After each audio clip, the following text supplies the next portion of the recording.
fifth on the ladder. And the Cats by 25 points. G'day guys, Nate here coming at you with the round 21 review of Collingwood's 25-point loss to Geelong Thursday night at the MCG, 10-12-72 to 15-7-97, just over 60,000 at the MCG. Pretty good for a Thursday night clash compared to a relative Collingwood v Geelong game, whether it's a Friday night, Saturday afternoon, Sunday afternoon, Saturday twilight. A little bit down compared to previous sort of games. Expected for Thursday nights. I didn't go. I was laid out for this one. I got Jordan De Goey's illness. He gave it to me. Jordan De Goey was able to play this game against Geelong. Didn't have an impact. I accepted the illness so Jordan De Goey could play. A sacrificial lamb, and we're both just looking worse for wear from it. We are counting the cost of this loss. A few updates. I'm recording this just after midnight.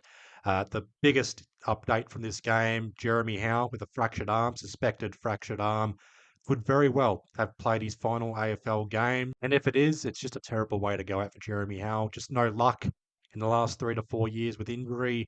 Hampered with injury late last year, got through this year unscathed, and now he's got a suspected fractured left arm. So we'll wait and see on scans. It's not looking good for Jeremy Howe.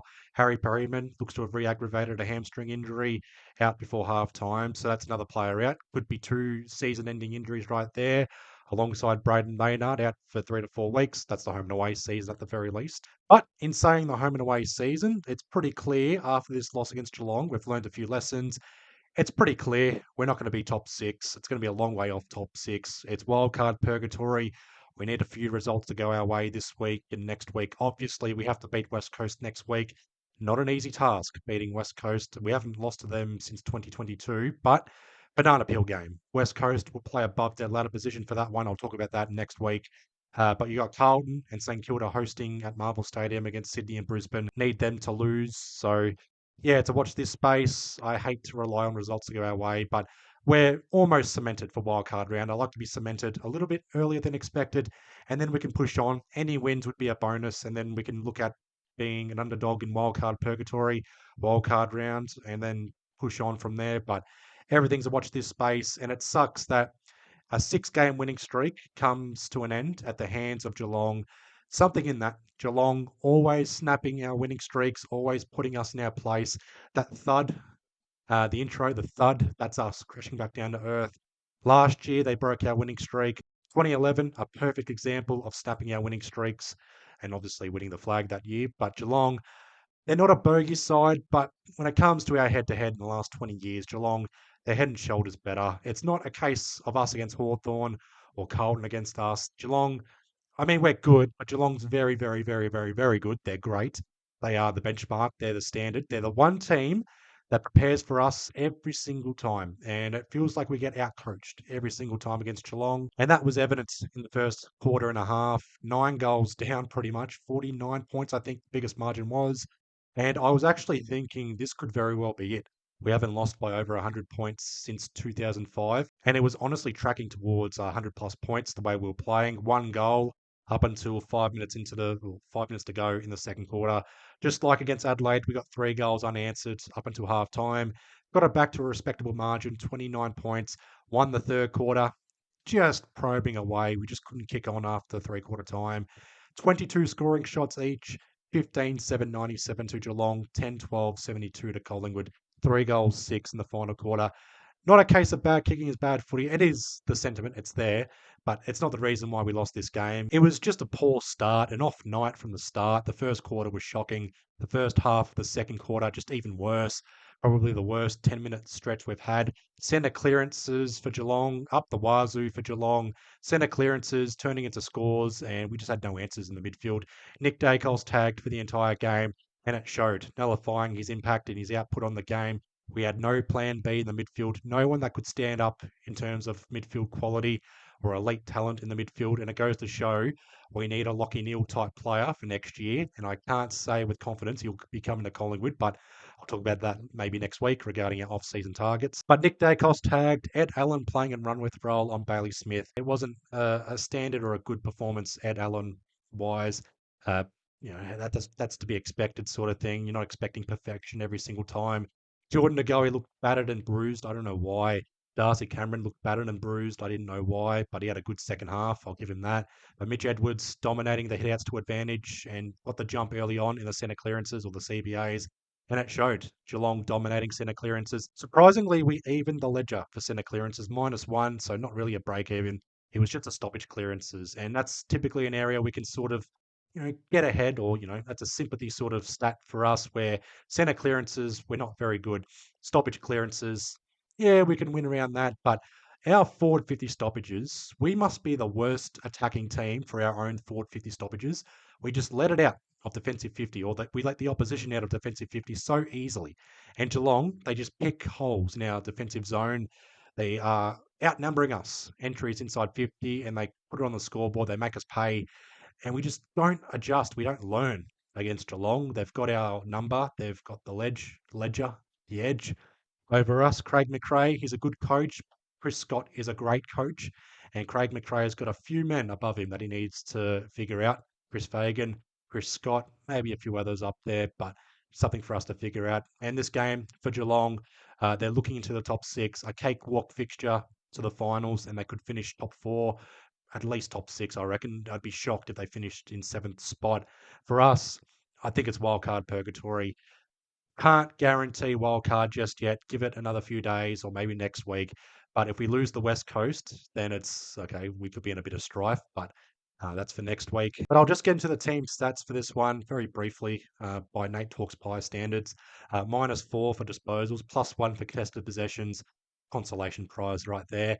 -10 for hitouts. Mitch Edwards with more hitouts to advantage. For the entire game, though, 13-9 Geelong's way. For the hitouts to advantage, -17 for clearances. Goes to show our midfield got decimated for the entire game. -1 for centre clearances. It was 8-4 after half time for centre clearances, but 8-22 for stoppage clearances, -14 after half time. And the stoppage clearances for the game, 22-38, -16. And just with the stoppage clearances, we would gain territory heading out defensive 50, force a stoppage.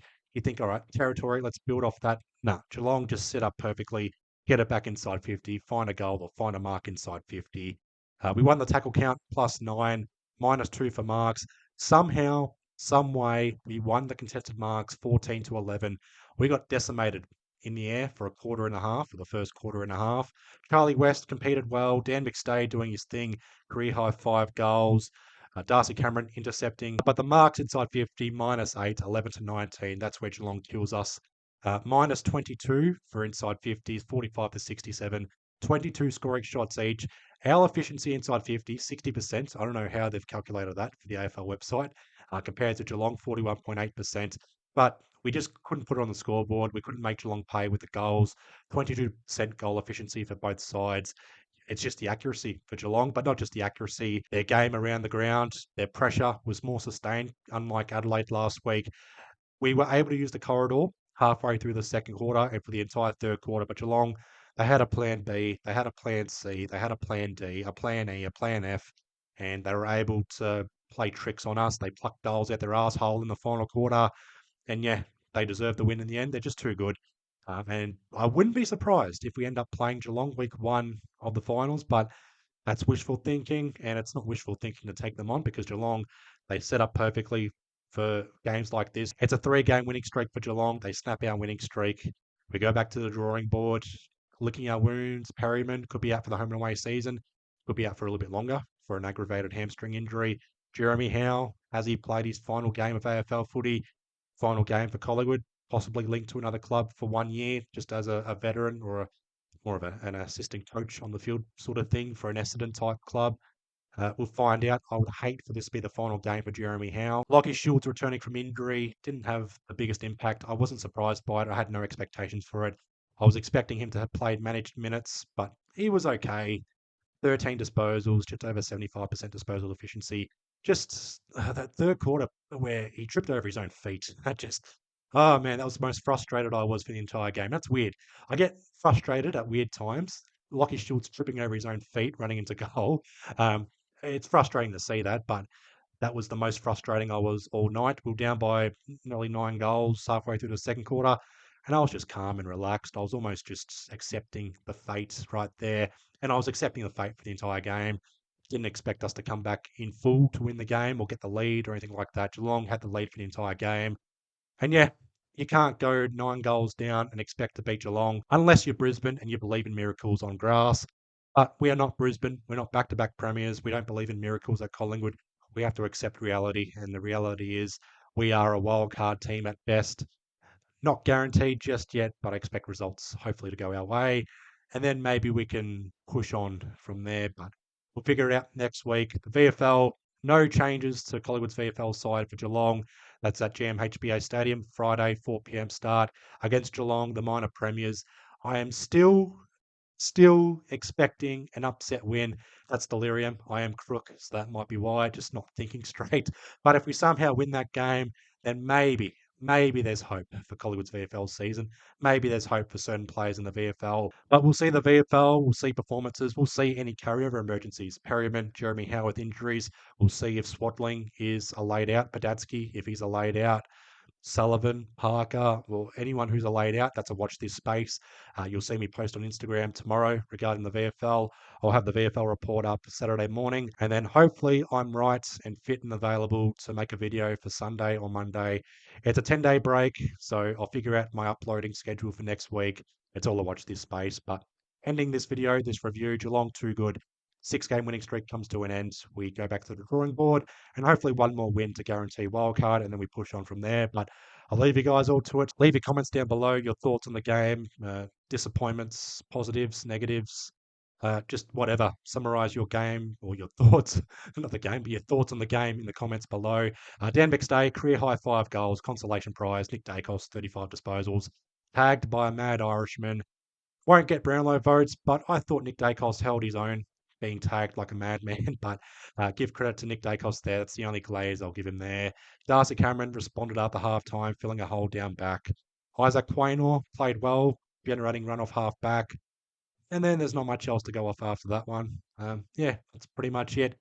I'll leave you guys all to it. I hope you guys had a good week. Please be well. Please be safe. Rest up if you're unwell, like me. And I'll see you guys Saturday morning for the VFL report. Up the pies. Not appropriate. Up the pies.